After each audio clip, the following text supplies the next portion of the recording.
நம்ம பாலிட்டில இருந்து ஒரு கொஸ்டின் பார்க்கலாம். பஞ்சாயத்து ராஜ் தேர்தல் தொடர்பான சர்ச்சைகளை தீர்ப்பதற்கு ஒவ்வொரு மாநிலத்திலும் நீதித்துறை தீர்ப்பாயத்தை பரிந்துரை செய்த குழு எது அப்படின்னு கேட்கிறாங்க. ஆப்ஷன் ஏல மேத்தா குழு, ஆப்ஷன் பில எல்எம் சிங்வி குழு, ஆப்ஷன் சில விஆர் ராவ் குழு, ஆப்ஷன் டில பிகே துங்கன் குழு. சோ இதுக்கான ஆன்சர் பார்க்கறதுக்கு முன்னாடி பஞ்சாயத்து ராஜ் சம்பந்தமா பார்க்கலாம்.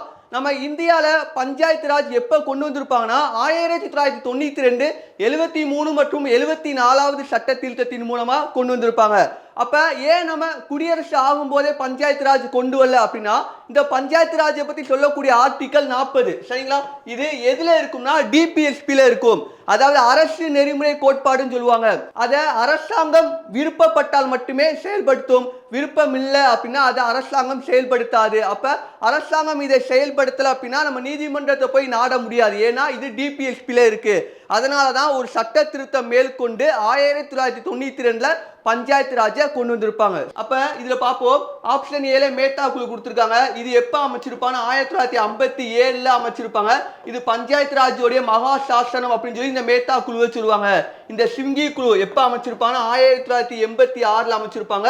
ராவ் குழு எப்பனா 1985ல அமைச்சிருப்பாங்க. துங்கன் குழு எப்ப அமைச்சிருப்பாங்க? 1988ல அமைச்சிருப்பாங்க.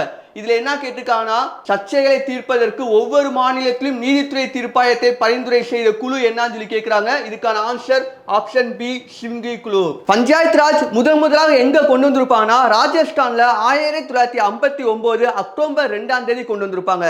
இரண்டாவதாக எங்க கொண்டு வந்திருப்பாங்கன்னா அதே வருஷத்துல ஆந்திரா மாநிலத்துல கொண்டு வந்திருப்பாங்க.